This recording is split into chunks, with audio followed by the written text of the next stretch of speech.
সবাই দেয়, ভিক্ষা দেয়, ভালো মতো দেয়। একজন আজকে একটা সুপার মার্কেটে খালি একটা মুরগি চাইছি দেখে। কেনা পারছে?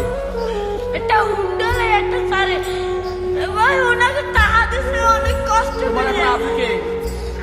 ওতে বাপ নাই, আছে ওই একটা মা। ভাই ভালোবাসে তোমারে? ভাই বিস্তার করে রয়েছে একটা মা যদি ভালো না বাসতে ওই টিভি আমি হারাইয়া তুই না আরেকটা বিয়ে করতে হেলে মায়ের গর্ব ছিল হেলে একটার বড় করতে না। না, মায় ভালোবাসে, ঠিক আছে। তুমি মায়ের ভালোবাসো না? আমার মায়ের আমাদের একটা মুরগি খাইতে চাইছে, একটা চালের চাল এই যে চাইলে বলছি মুরগি চাল। আমি তো কেটারে কই না কষ্টের কথা। লেখাপড়া করো মাদ্রাসায়, মাদ্রাসায় করো। সকালবেলা পড়ি এই বিয়ের বেলায় তো এই টাকা